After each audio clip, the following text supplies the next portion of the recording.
Alô galera, aqui é o professor Luciano Brum e nós somos os Cacholas. Quer receber os nossos conteúdos? Então te inscreve nos nossos canais e não se esquece de acionar o sininho, ok? E a nossa aula de hoje vai ser referente a juros compostos. Vamos seguir a mesma legenda adotada no estudo que nós tivemos referente a juros simples, onde juros era representado pelo quê? Pela letra J. Capital era representado pela letra C. Taxa de juros era representado pela letra I. Período era representado pela letra N. E montante representado pela letra M. Vamos então pensar da seguinte maneira. Suponha que dentro dessa minha caixa tem uma certa quantia, tem um certo capital. E sobre esse certo capital vai acontecer o quê? Vai incidir uma certa taxa. E a incidência em cima desse capital faz com que eu gere o quê? Que eu gere juros. E esse juros vai se agregar ao meu capital. Então, o capital mais os juros vai gerar o quê? Vai gerar um montante, onde eu represento pela letra M. Vou chamar de montante 1 pelo fato de que este montante foi gerado através do capital, que eu vou chamar também de 1. Mas o que define então os juros compostos? A partir de agora, a incidência da taxa, porém a taxa tem que se manter constante para eu chamar o meu estudo referente a juros compostos, só que a minha incidência vai ocorrer não mais em cima do capital inicial, e sim em cima do montante do último período, que vai ser chamado de capital do nosso novo período. Então o meu montante 1, a partir de agora, eu vou chamá-lo de quê? Vou chamar de capital 2, porque vai ser o capital do segundo período. Então o que era montante do primeiro período torna-se capital para o segundo período. E em cima deste capital, que era antigamente chamado de montante, vai incidir uma certa taxa. E essa taxa vai gerar o quê? Vai gerar uma certa quantia que eu vou chamar de juros. Esses juros vai o quê? Vai agregar ao capital 2, gerando um montante 2. Porém, se eu persistir ainda em cima de uma incidência da taxa sobre o que foi gerado do último período, o montante 2 vai se chamar então de capital 3. O montante do segundo período torna-se o capital para o próximo período, que no caso seria o terceiro. Vou novamente ter uma incidência de uma taxa em cima do capital 3. Essa incidência vai gerar um juros 3.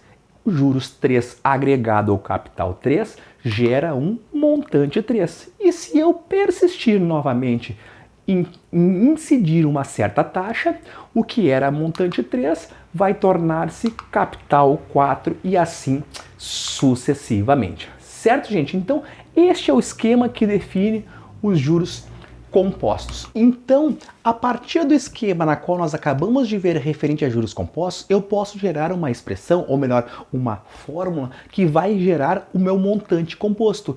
Então, suponha que eu queira chegar num certo montante a partir de um certo capital. Vou então incidir uma certa taxa de juros, mas eu já vou atualizar. Mas para eu atualizar, eu tenho que lembrar do fator de atualização, que era o quê? Que era 1 mais a taxa, ou no caso, 1 mais I. Se eu multiplicar o meu capital por 1 mais I, eu vou estar atualizando esse capital, ou seja, capital mais os juros, que vai me dar um montante. Só que esta atualização foi do primeiro período. Se eu quiser novamente prosseguir, que é o que define os juros compostos, eu manter a mesma taxa, só que aí no caso o que era montante de um período torna-se capital do período seguinte, este valor aqui seria o meu capital do meu próximo período. Então eu destaco com esses parênteses vermelho que isto agora é o meu capital. Só que eu tenho que multiplicar por quanto? Por 1 mais I, porque eu vou estar aplicando o fator de atualização. E aí no caso, quando eu multiplico pelo capital, vamos dizer assim, eu vou ter um novo montante.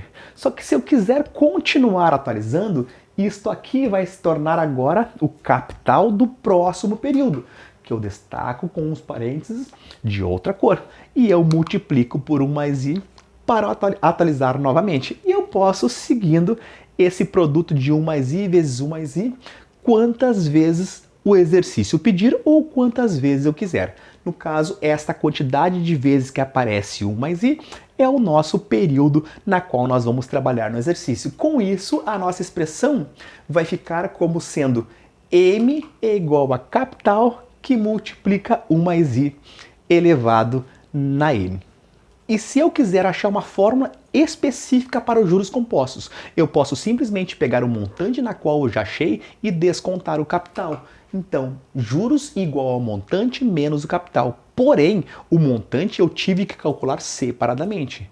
E se eu quiser direto para os juros sem passar pelo montante, basta eu pegar este m e substituir pela expressão na qual nós acabamos de deduzir. Ou seja, juros é igual a capital que multiplica 1 mais i elevado na n, que é o nosso montante, menos o capital. O capital aparece aqui e o capital aparece aqui. O que eu posso fazer? Colocar este fator em evidência. Então a nossa fórmula fica capital que multiplica 1 mais i elevado na n menos 1. Então este c e este c aqui, se eu efetuar a distributiva, volta o que era. Então essa expressão é a nossa fórmula de juros compostos. E se eu quiser agora gerar uma fórmula para o capital composto? Não é que exista uma fórmula específica para o capital composto. Tu simplesmente vai pegar a fórmula do montante composto e vai isolar o capital. Algumas pessoas vão dizer que é uma nova fórmula. Não é uma nova fórmula. É simplesmente tu pegar a fórmula na qual já foi desenvolvida e tu vai isolar a pergunta, ou seja, a grandeza na qual tu quer buscar. Vamos lá então. Montante igual a capital que multiplica 1 mais i na n, que é a fórmula do montante composto. Se eu isolar o capital, este fator aqui, 1 mais i elevado na n, vai passar dividindo, ou seja, o capital é o montante dividido por 1 mais i elevado na n. A mesma ideia agora se eu quiser buscar uma fórmula específica para a taxa. No caso, eu vou partir da fórmula do montante composto e vou tentar isolar a taxa, que é representado pela letra I. Como é que nós vamos fazer isso? O capital nós vamos passar para o outro lado dividindo. Então eu vou ter montante sobre o capital. Só que eu quero isolar o I. Como é que eu posso fazer? Tem esse N aqui que eu tenho que fazer com que ele venha a desaparecer. Como é que eu posso fazer isso? Eu simplesmente posso pensar tudo que eu faço de um lado, eu faço do outro. Para que ele venha a desaparecer do expoente, eu posso tirar a raiz com o índice N daquele membro da minha equação. Porém, eu tenho que pensar que tudo que eu faço de um lado, eu faço do outro. Então eu tenho que tirar a raiz com o índice N deste membro esquerdo aqui. Então nós ficaríamos com raiz com o índice N de montante sobre o capital é igual a raiz com o índice N de 1 mais i elevado na n. Cortando os índices, nós vamos, ou melhor, o expoente com o índice vai sobrar o quê? Vai sobrar raiz de m sobre c é igual a 1 mais i. Isolando a nossa taxa, nós vamos ficar com taxa igual a raiz com o índice n de m sobre c menos 1.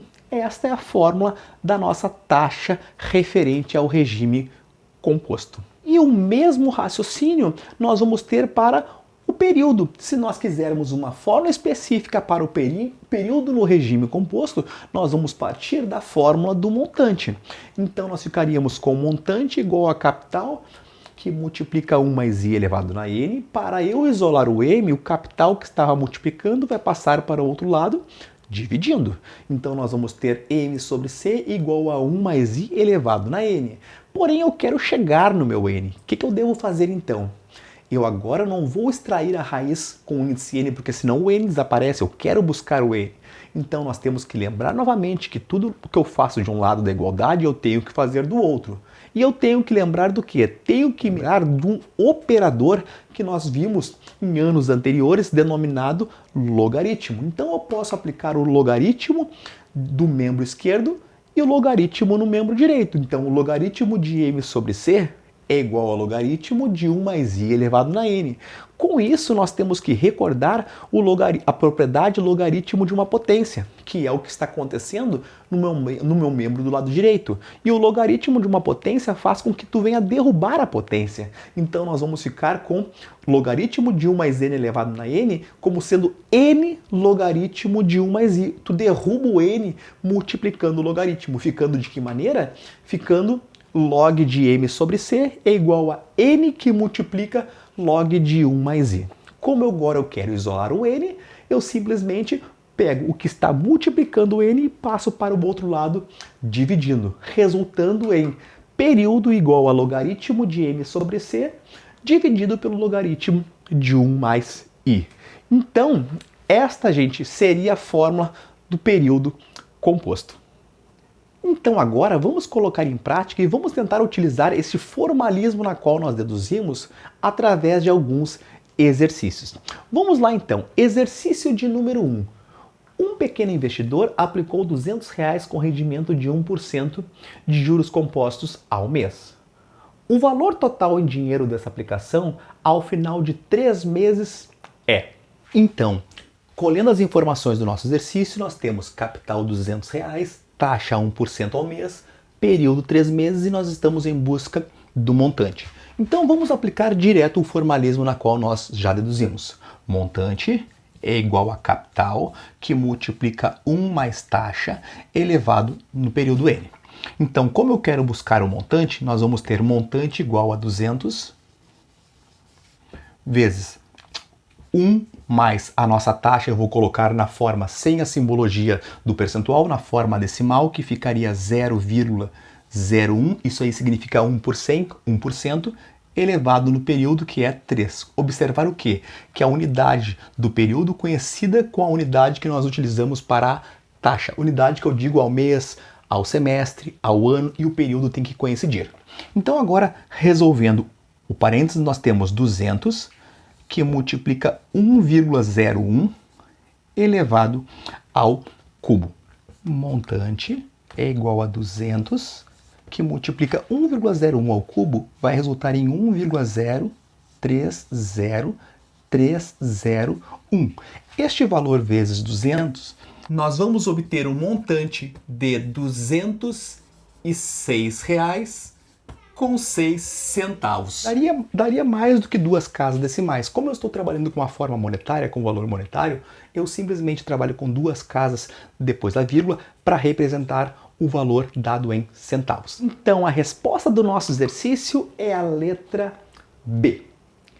Vamos então agora ao exercício de número 2. Um capital de R$2.000 esteve aplicado durante 2 anos, num regime de capitalização composta. Calcule a taxa necessária para que possa ser obtido um montante de R$8.000.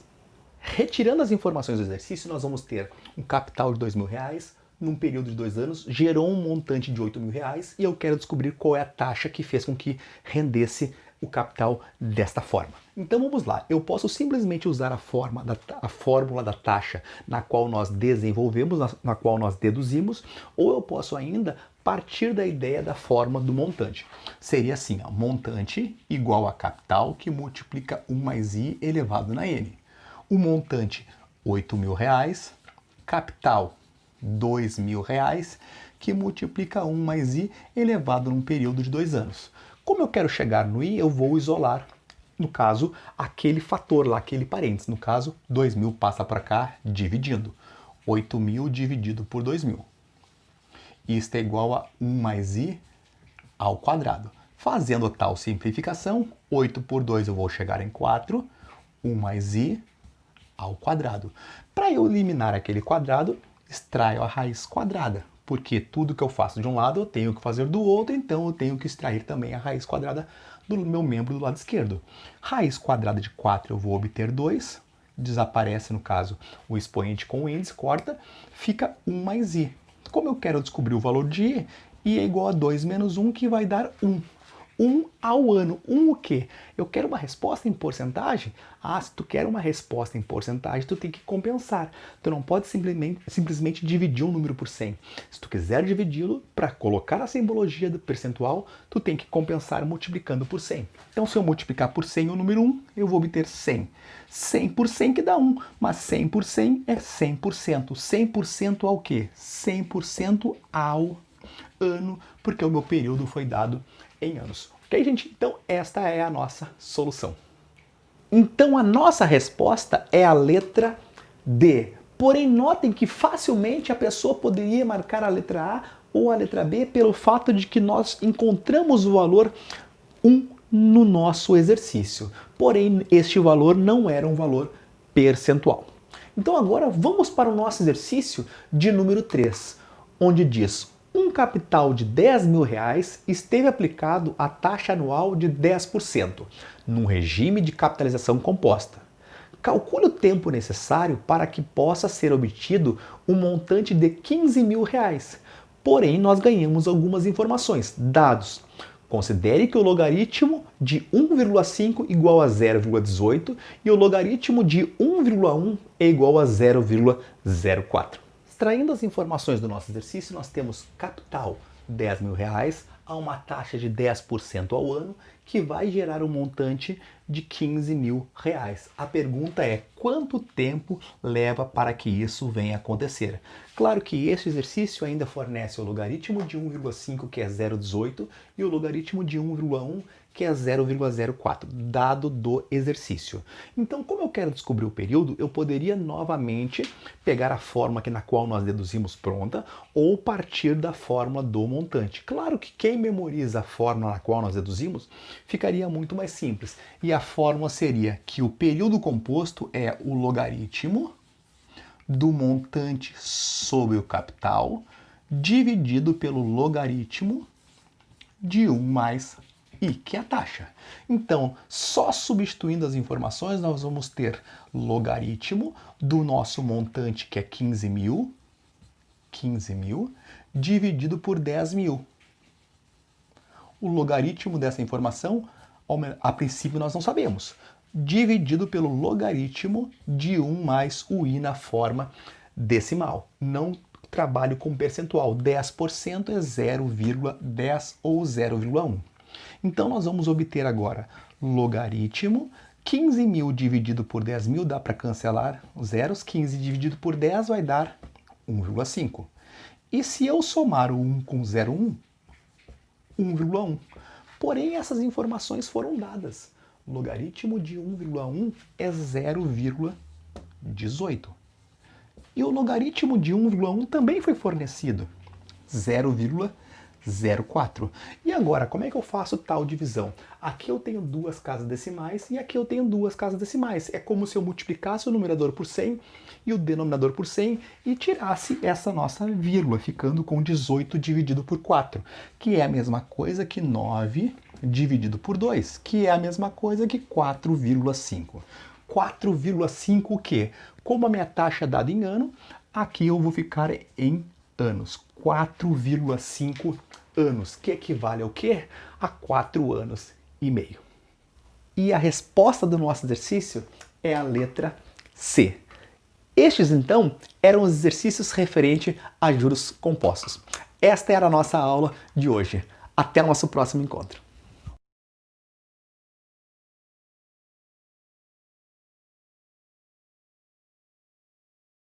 E não esqueçam de nos seguir nas redes sociais, ok, gente? Então, até o nosso próximo encontro. Forte abraço a todos. Até mais.